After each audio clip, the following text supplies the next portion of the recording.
All right, so we're having another conversation in the wake of all this Asian stuff, Asian hate, Asian cultural reckoning, I guess. A week. Today's Tuesday, right? So it's a week from that Atlanta thing, right? Mm-hmm. So Juliet and I, we know each other through this North Philadelphia Christian ministry circles, I guess, of people that sort of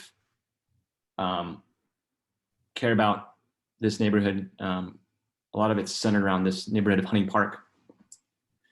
But we're also, within those people, a smaller subset of Asians who are not from this area that have found ourselves wandering into North Philadelphia Hunting Park circles and trying to figure out who we are in the process, right?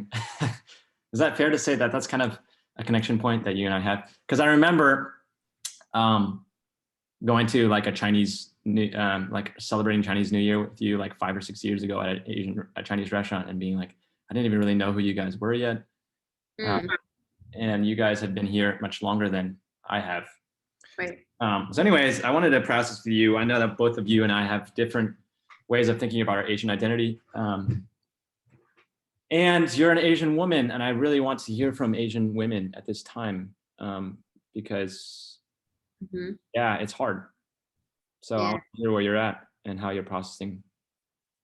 Yeah, I mean, when the whole shooting happened and the headlines started coming out, I always, kind of read things with caution. And so, I actually was reading, the initial headlines and thinking, well, it hasn't, particularly been said that this was targeted towards, Asian women in particular. And I kind of just kept on waiting and waiting for it to like be confirmed that this was a hate crime or that it was a racially motivated murder of the women. And even now, I'm still kind of like looking up the what's being confirmed out there. I know it's still like a toss-up as to whether or not the media is willing to call it a hate crime. So then you have some media outlets saying, of course, this is a hate crime that was racially motivated. He went to 3 different Asian spas and shot up the workers, the women. And then some media outlets are very hesitant to say that. And it was interesting. I actually heard a segment that was, I can't remember what it was now, but it was talking about why is it so difficult to say that something is a hate crime, especially when it comes to it being targeted against Asians. So I thought that was really interesting. At this point, I kind of feel like, yes, that shooting definitely was a hate crime towards the Asian population, even if the media doesn't call it that.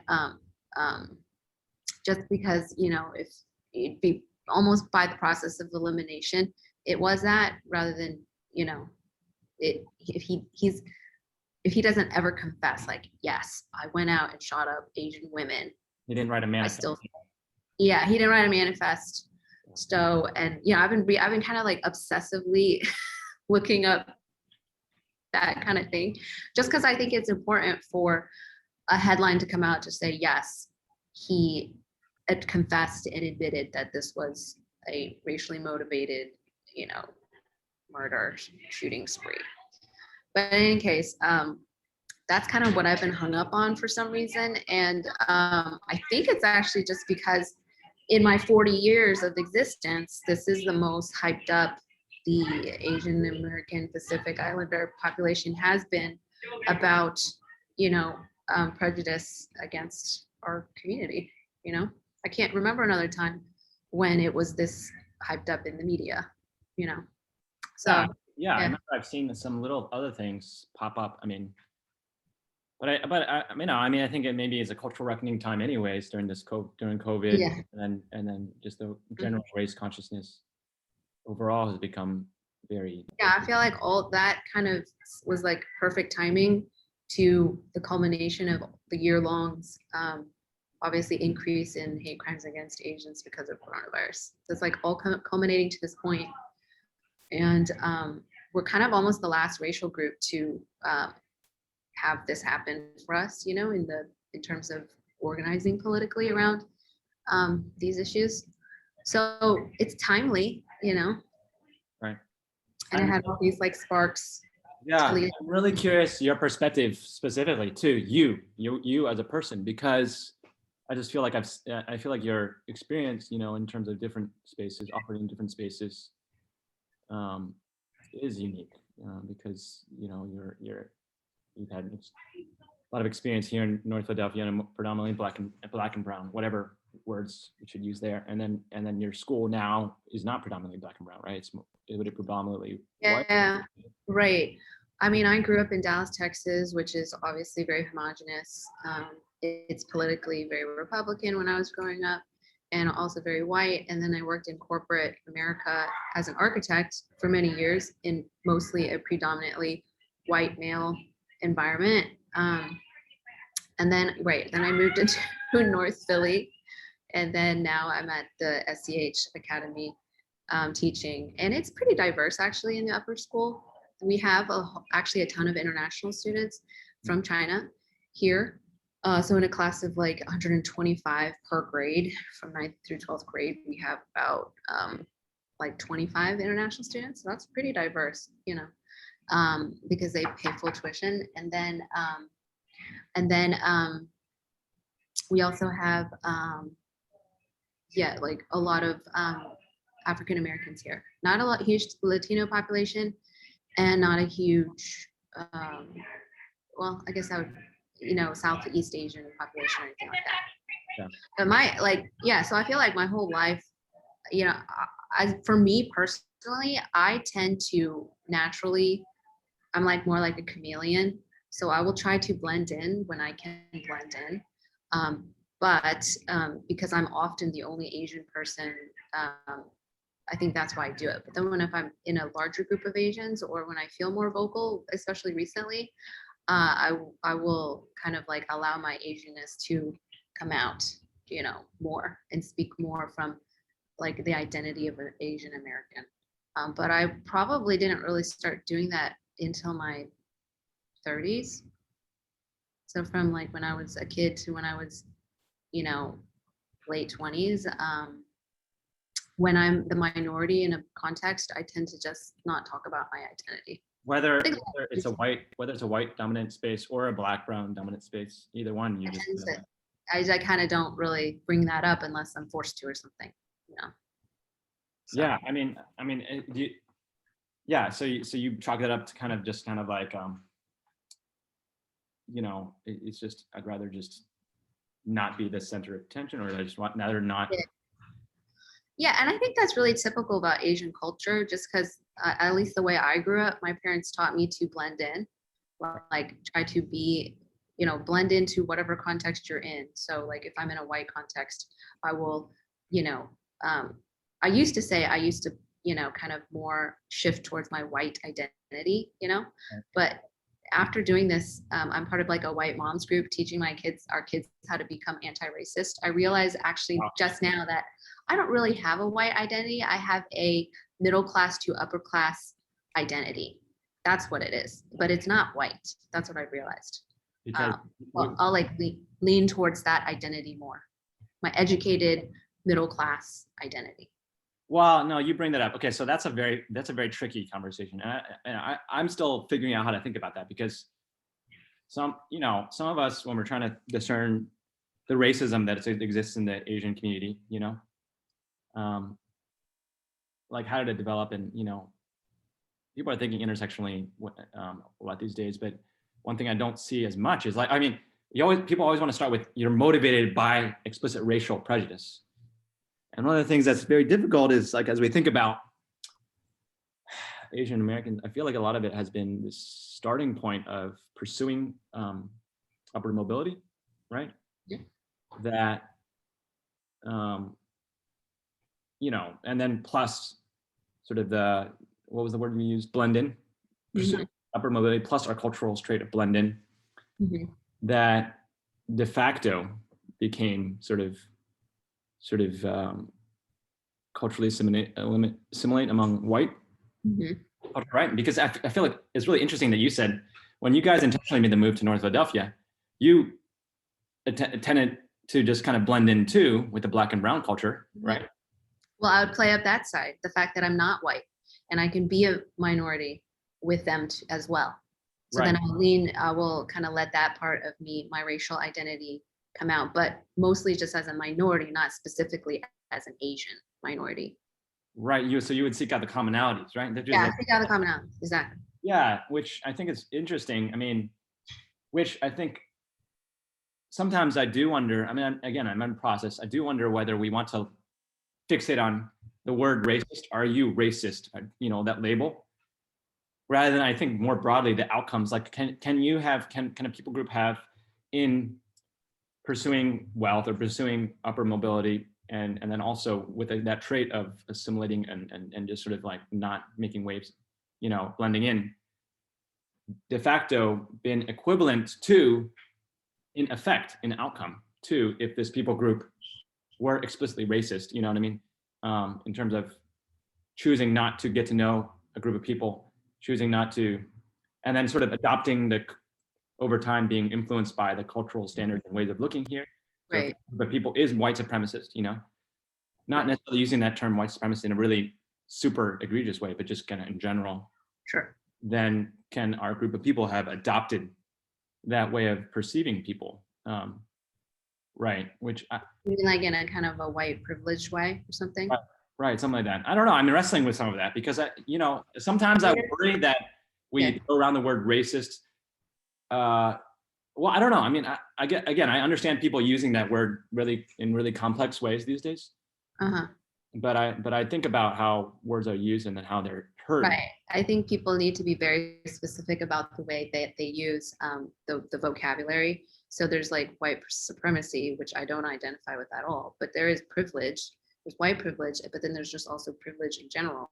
Yeah. I think that a lot of I think Asians also dissect themselves into socioeconomic classes and also geographical classes. So there's the, Cambodia, Vietnam, Thailand, but then there's also China, and then there's Taiwan, and so I think that, as Asians, we also do that. And for me, I realized that I have to be like, I can lump, Asians together, but if I'm thinking about the Asians that I hang out with, they're usually Asians with privilege, meaning they belong to middle to upper class sectors, and they also tend to be Korean, Chinese, Taiwanese, and sometimes Japanese, but there's not a lot of Japanese people who emigrate.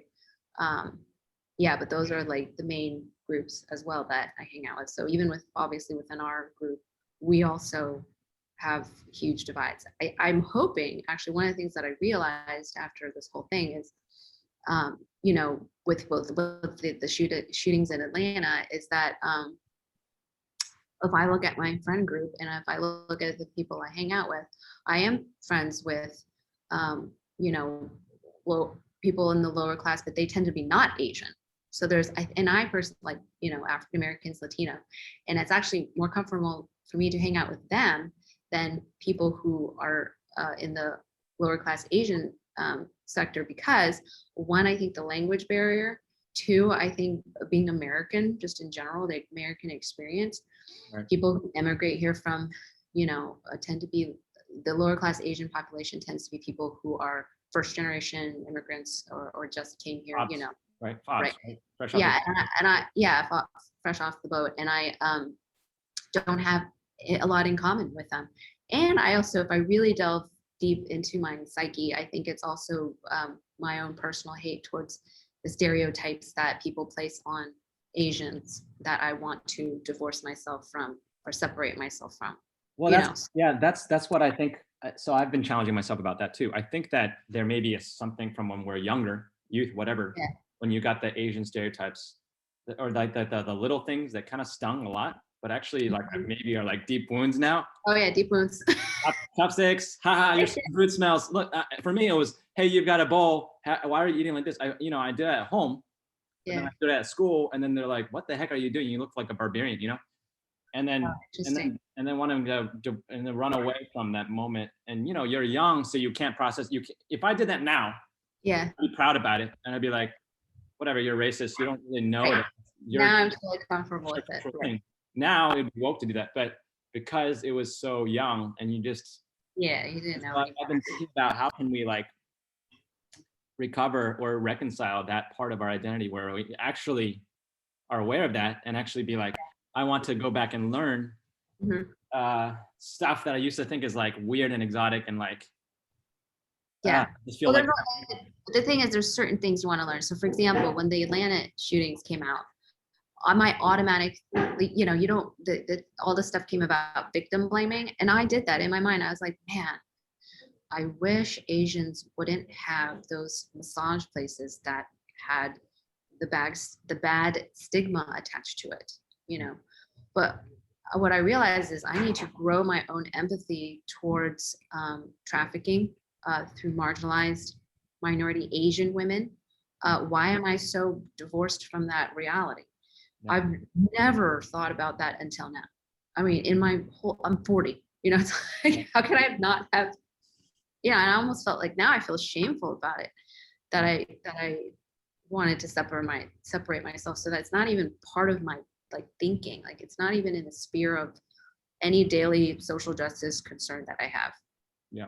All my social justice concerns have been geared towards, the African American population and the Latino population, not my own Asian American Pacific Islander population. And this is a layer on that I've had the process with my siblings and others, is that I think there may be a part of me which recognizing our privilege then, right? Recognizing that, I remember looking at a chart where, in the last generation, as you look at the groups where they were socioeconomically, the rise socioeconomically of Asian Americans, how fast and how steep that curve is, and how like white, Asian, like Latino, Black kind of, in terms of wealth currently, or not total wealth, but incomes or something like that, right? Because wealth will never surpass, But yeah, I mean, it would be, by the way, I just want to say, I actually, because I was late, can we actually continue this conversation another day? Because I do want to talk about it with you.